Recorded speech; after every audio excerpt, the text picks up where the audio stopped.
किस्से कहानियाँ with motivation channel में आपका बहुत बहुत स्वागत है। तो दोस्तों शुरू करते हैं आज की कहानी। गर्मियों के दिन चल रहे थे और इस झुलसा देने वाली गर्मी में मानवी जी अपने कमरे में वदहवास सी पड़ी हुई थीं। गर्मी की वजह से वह काफ़ी परेशान सी थीं। लाइट तो आ ही नहीं रही थी, ऊपर से उनके कमरे में कोई पंखा भी नहीं लगा था। बेचारी गर्मी से परेशान होकर जल्दी से उठकर कमरे के बाहर बरामदे में आईं और आकर अपने कपड़े निकालकर वहीं टंकी के नीचे बैठकर अपने ऊपर पानी डालने लगीं। वैसे भी कुछ दिनों से उनकी मानसिक स्थिति ठीक नहीं चल रही थी। जब वह नहा रही थीं तो उनके पोते और पोती आकर जोर जोर से चिल्लाने लगे, शेम शेम दादी, शेम शेम। पागल दादी बाहर ही नहा रही है, पागल दादी बाथरूम में भी नहीं नहाती। छोटा शेखर और रिया अपनी दादी का मजाक बनाने लगे। शोर सुनकर बहू भी वहां आ गई और उसे देख मानवी जी वहीं टंकी पर बैठकर खुले में नहा रही हैं। वह चिल्लाई, हे भगवान, इस बुढ़िया ने तो नाक में दम कर रखा है, इसको जरा भी शर्म नहीं है, सारी शर्म बेचकर खा गई है। जहां मन करे वहां नहाने लग जाती है। पता नहीं ये भी नहीं सोचती कि घर में छोटे बच्चों पर क्या असर पड़ेगा। इस घर में उसका बहू बेटे और बच्चे भी रहते हैं। आखिर खुद को तो ये बुढ़िया पागल हो गई है और हमें भी पागल करके छोड़ेगी। चलो बच्चों, इसका क्या भरोसा, पागल कहीं की, कब किसको नुकसान पहुंचा दे। चलो यहाँ से अपने कमरे में। बहू मानवी जी को सुनती हुई बच्चों का हाथ पकड़कर वहां से खींचती हुई उन्हें ले गई। मानवी जी बिना कुछ कहे चुपचाप अपने कपड़े उठाकर अपने कमरे में चली गईं। अगली सुबह उनकी पड़ोसन रेणु जी ने देखा कि मानवी जी उनके कुत्ते की थाली से खाना उठाकर खा रही थी। उनका हृदय जैसे छलनी सा हो गया। उन्होंने मानवी जी को उठाया और अपने घर ले गईं और मानवी जी को नाश्ता बनाकर दिया और बोली कि ये लो मानवी, ये चाय नाश्ता खाओ। फिर नाश्ता खिलाने के बाद वह मानवी जी को घर छोड़ने गईं तो बहू सुधा से उनका ध्यान रखने का कहकर आईं। हालांकि वह अच्छे से जानती थीं कि बहू बेटे के पीछे से अपनी सास मानवी जी के साथ कैसा व्यवहार कर रही है। शायद तभी मानवी जी की दशा देखकर सुबह वह परेशान हो गई थीं और मन ही मन भगवान से बोल रही थीं कि हे भगवान, ऐसी मक्कार बहू किसी को भी न दे। मानवी जी खाने को देखकर इस तरह से खाने पर टूट पड़ी कि जैसे उन्होंने कितने दिन से खाना नहीं खाया हो। उनकी पड़ोसन मन ही मन उनकी इस हालत को देखकर बहुत दुखी हो रही थी। पड़ोसन के सामने तो मानवी जी की बहू सुधा कुछ नहीं बोली, पर उनके जाने के बाद उसने अपना असली रूप दिखाना शुरू किया। वह बोली, पागल बुढ़िया कहीं की, अब पड़ोसियों के सामने भी बेइज्जती कराएगी तू। तूने तो मेरा जीना हराम कर रखा है, मेरी नाक में दम कर रखा है। तू मर क्यों नहीं जाती, बस यही दिन देखने रह गए थे। मानवी जी बहू की सारी बातें सुने जा रही थीं। जब वह ठीक थी तब ही उनमें अपनी बहू का सामना करने की हिम्मत ना थी। फिर अब तो उनका मानसिक संतुलन ठीक नहीं रहता था, तो अब तो वो अपनी बहू से कहती ही क्या, सब कुछ बस चुपचाप सुने जा रही थी। अब सास को कमरे में बंद करके सुधा बड़बड़ाती हुई अपने कमरे में चली गई। शाम को जब कुणाल ऑफिस से घर आया तो सुधा ने बोलना शुरू किया, क्या है ये, मुझे बताइए, आपने मुझे क्या समझ रखा है, मैं इंसान हूँ या मशीन? ये बताइए, तुम्हारे घर का काम करूं, तुम्हारे बच्चों को संभालूं, लंच बनाऊं, कपड़े धोऊं और अब तुम्हारी इस पागल माँ को भी संभालूं। साफ साफ कह देती हूँ, अगर ऐसे ही चलता रहा तो मैं इस घर में नहीं रहूँगी। इस घर को छोड़कर चली जाऊंगी अपने मायके। सुधा गुस्से में एक सांस चिल्लाए जा रही थी। जब ये बुढ़िया ठीक थी तब मुझसे कोई काम नहीं करना पड़ता था। जब से इस बुढ़िया का दिमाग खराब हुआ है सारा काम मुझे करना पड़ता है। आप तो ऑफिस चले जाते हो और मुझे सारे दिन इसकी चौकीदारी करनी पड़ती है। कितनी बार कहा है मैंने आपसे कि इस बुढ़िया को पागल खाने छोड़ आओ। अब ये हमारे किसी काम की नहीं है, मगर आपको सुनाई कहाँ देता है। कुणाल ने कहा, तो क्या हो गया, काम करती हो तो मेरी बात कान खोलकर सुन लो। तुम्हें जहाँ जाना है वहाँ जाओ, पर मैं अपनी माँ को कहीं नहीं जाने दूंगा। बहुत देर से सुने जा रहा हूँ तुम्हारी। समझ में क्यों नहीं आता कि माँ का हमारे बिन इस दुनिया में है ही कौन। बताओ भला तुम क्यों नहीं समझती हो। जब मेरी माँ ठीक थी तो उन्होंने हमेशा तुम्हें अपनी बेटी की तरह रखा और तुम हो कि कुछ नहीं सूझता तुम्हें। इसके आगे कुणाल कुछ कहता, इतने में पड़ोस का छोटा बच्चा भागता हुआ आया और बोला, कुणाल चाचा, जल्दी चलो, बाहर देखो दादी ने क्या किया है। कुणाल और सुधा दोनों ही बाहर भागते हुए आए और उन्होंने देखा कि मानवी जी ने सब्जी वाले की सारी सब्जी बिखेर दी है और बेचारा सब्जी वाला सब्जी उठा रहा है और मानवी जी जोर जोर से ताली बजाकर हंस रही हैं। मानवी जी सहमी सी एक कोने में खड़ी हुई सब कुछ चुपचाप सुन रही थी। मानवी जी एक बड़े खानदान की बेटी थी। बचपन से ही उनके ठाट बाट बिल्कुल महारानी की तरह थे। मानवी जी को काम सीखने का बहुत शौक था, इसलिए उन्होंने बचपन से ही हर काम में ध्यान दिया। उनकी लगन को देखते हुए मानवी जी की माँ ने भी उन्हें हर काम सिखाया। फिर चाहे वो खाना बनाना हो, कढ़ाई बुनाई करना या फिर सिलाई करना। विवाह की उम्र होते ही मानवी जी सभी कामों में निपुण हो गई थीं। उनके घर वालों ने छोटी सी उम्र में उनका विवाह मानवेंद्र जी से करा दिया था।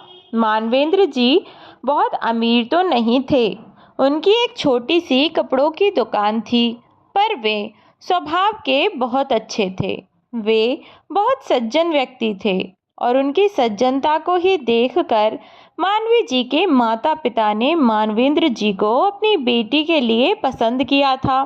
शादी के बाद घर के खर्चे दुकान की कमाई से मुश्किल से पूरे हो पाते थे, लेकिन मानवी जी ने कंधे से कंधा मिलाकर मानवेंद्र जी का पूरा सहयोग किया। मानवी जी बहुत गुणी थी। उन्होंने अपने गुणों और सूझबूझ से अपने पति का घर खर्च निकालने में पूरा सहयोग किया। उनके 2 बच्चे, बड़ी बेटी मालती और बेटा कुणाल, दोनों की परवरिश के लिए उन्होंने क्या क्या जतन नहीं किए। कभी सूट सिलकर तो कभी अचार बेचा तो कभी पापड़ बेचे। बच्चों की सर्दियों में उन्होंने स्वेटर तक बनाकर बेचे ताकि उनके बच्चे अच्छे पढ़ लिख जाएं। मानवी जी जैसे एक अच्छी पत्नी और अच्छी माँ थी, वैसे ही वह एक अच्छी बहू भी थी। वह अपने सास ससुर की दिन रात सेवा करती थी। मानवी जी की बढ़ाई पूरे गांव में होती थी। समय के साथ साथ बच्चे बड़े हो गए। अचानक मानवेंद्र जी को ब्लड कैंसर हो गया और वह दुनिया से चल बसे। उनकी मौत का मानवी जी को बहुत गहरा सदमा लगा और वह अपना दिमागी संतुलन खो बैठी। कुणाल उन्हें डॉक्टर के पास ले गया। सारे चेकअप कराए गए, लेकिन सारे टेस्ट नॉर्मल आए।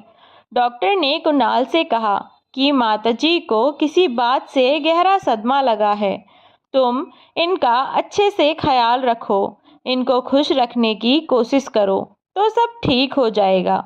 मानवेंद्र जी की मौत के बाद मानवी जी ने और ज़्यादा मेहनत की ताकि बेटे की शादी अच्छी तरह से कर सकें। बेटे की तरफ देख मानवी जी अपने पति की मौत का दुख बर्दाश्त कर दिन रात मेहनत करने में जुट गईं। उन्हें क्या पता था कि बहू इतनी निकम्मी निकलेगी कि उनका जीना हराम कर देगी। अब बहू ने आने के बाद से ड्रामे करने शुरू कर दिए। कुणाल ने बहुत समझाया, बहुत समझाने पर भी बहू के समझ में कुछ न आता। एक दिन कुणाल बहुत परेशान हो गया और बाहर पार्क में चला गया। वह सोच रहा था कि आखिर क्या करे कि सुधा की अकल ठिकाने आ जाए। कुणाल बहुत परेशान था कि तभी पार्क में उसे उसकी सास मिली, जिन्होंने देखा कि कुणाल काफी देर से एकदम चुप बैठा है। वह किसी गहरी सोच में डूबा हुआ था। जब कुणाल की सास ने पास जाकर पूछा तो कुणाल ने उन्हें सारी बात बताई। अपनी मन की हालत बताते हुए कुणाल रोने लगा। सुधा की माँ अपनी बेटी की करतूतों को सुनकर बहुत परेशान हुई और उन्होंने सुधा की अकल ठिकाने लगाने के लिए एक प्लान बनाया। उन्होंने कुणाल से कहा कि कुणाल बेटा, घर जाओ और घर जाकर सुधा से कहना कि कल को तुम अपनी माँ को पागल खाने छोड़ने के लिए जाओगे। तुम सुधा के बिना नहीं रह सकते और उसको यकीन दिला देना कि तुमने उसकी बात मान ली है। उसके आगे की सारी बात मैं खुद से देख लूँगी। बस तुम कल ठीक सुबह 11 बजे अपनी बेटी की अकल ठिकाने मैं ही लगाऊंगी। कुणाल बोला, पर मम्मी जी, मैं माँ को पागल खाने नहीं छोड़ सकता। मेरे सिवा उनका इस दुनिया में कोई नहीं है। तब कुणाल की सास ने कहा, बेटा, कल का इंतज़ार तो करो। बस तुम्हें ऐसा नाटक करना है कि जैसे तुम सच में अपनी माँ से परेशान हो गए हो। अब कुणाल शाम को घर पहुंचा तो सुधा का मुंह फूला हुआ था। गुस्से में कुणाल से वह बोली कि मैं अपने मायके चली जाऊंगी। तो कुणाल ने कहा कि सुधा, तुम्हें मायके जाने की कोई ज़रूरत नहीं है। कल हम अपनी माँ को पागल खाने छोड़ने के लिए चलेंगे। मैं भी इनसे तंग आ गया हूँ। कुणाल ने जिस लहजे में यह बात सुधा से की, सुधा को लगा कि सच में कुणाल अपनी माँ से दुखी हो गया है। सुधा एकदम से खुश हो गई और कुणाल से बोली, क्या तुम सच कह रहे हो? कुणाल, क्या हम सच में कल माँ जी को पागल खाने छोड़ने जाएंगे? कुणाल ने भी हाँ में गर्दन हिलाकर जवाब दिया। अब सवेरे सुधा बहुत जल्दी उठकर तैयार हो गई। उसकी खुशी का तो कोई ठिकाना ही नहीं था, पर उसको क्या पता था कि आगे क्या होने वाला है।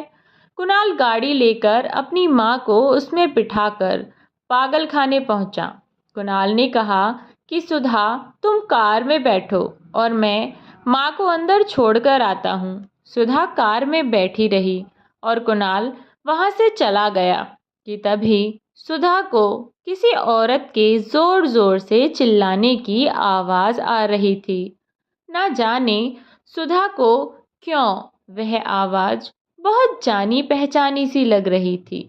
जब सुधा से रुका न गया तो वह पागल खाने के अंदर जा पहुंची और वहाँ जो उसने देखा, उसकी आंखें फटी की फटी रह गईं, क्योंकि जिस औरत के चिल्लाने की आवाज़ आ रही थी वह औरत कोई और नहीं बल्कि उसकी खुद की माँ, जिसको 4-5 लोगों ने पकड़ रखा था। वह खुद को उन लोगों से छुड़ाने की कोशिश कर रही थी। अपनी माँ का यह हाल देखकर सुधा से रहा न गया। वह उन लोगों पर चिल्लाती हुई बोली कि छोड़ो, मेरी माँ को क्यों परेशान कर रहे हो? इन्हें यहाँ कौन छोड़ कर गया? कब इन्हें यहाँ लाया गया? उनमें से एक बोला कि पागल औरत है ये, इसका बहू और बेटा इसको यहाँ छोड़ गए। जब सुधा की माँ ज़्यादा चिल्ला रही थी तब एक आदमी ने उन्हें थप्पड़ मार दिया, जो सुधा से बर्दाश्त न हुआ और सुधा ने उस आदमी को उल्टा थप्पड़ मारा और अपनी माँ को उनसे छुड़ाकर बाहर ले आई कि सामने से उसे उसका भाई आता दिखाई दिया। सुधा उसको देखकर गुस्से से आग बबूला हो गई। उधर कुणाल भी मानवी जी के साथ आ गया और सारा ड्रामा अपनी आंखों से देख रहा था। सुधा ने अपने भाई को खरी खोटी सुनानी शुरू की। तेरी हिम्मत कैसे हुई मेरी माँ को यहाँ लाने की? अरे नीच आदमी, तू क्यों भूल गया कि हमें बड़ा करने और तुझे पढ़ाई करने के लिए माँ ने कितनी मुश्किल झेली है। थोड़ी देर उसका भाई सुनता रहा, फिर सुधा से बोला कि क्यों, अब अपनी बारी आई तो तुझे सब नजर आ रहा है। जब तू जीजाजी से उनकी माँ को बार बार पागल खाने छोड़ने के लिए रोज घर में लड़ाई करती थी, तब तुझे नजर नहीं आया कि उन्होंने कितने दुख झेले जीजाजी को इतना बड़ा करने में?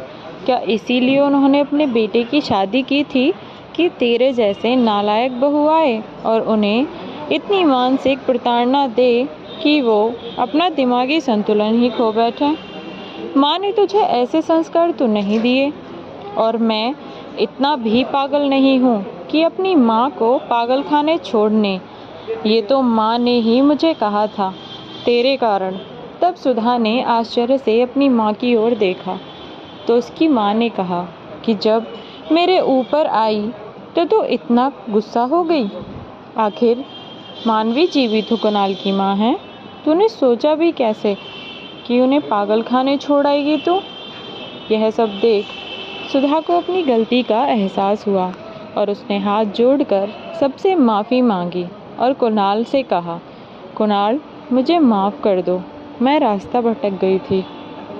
आज के बाद मैं माँ जी का बिल्कुल अपनी माँ की तरह ध्यान रखूँगी।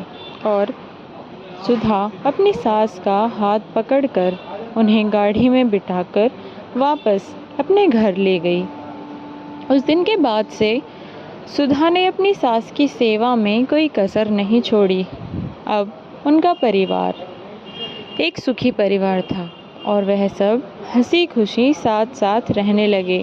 धीरे धीरे मानवी जी भी सुधा की सेवा से अब ठीक होने लगी थी। कुणाल भी सुधा के बदले हुए रूप को देखकर बहुत खुश हुआ और मन ही मन अपनी सास का शुक्रिया अदा करने लगा। तो दोस्तों, कैसी लगी आपको आज की कहानी? कमेंट बॉक्स में कमेंट करके ज़रूर बताएं। तब तक के लिए अपना ध्यान रखें और खुश रहें। मिलती हूँ ऐसी एक नई कहानी के साथ। तब तक के लिए बाय बाय मेरे प्यारे दोस्तों।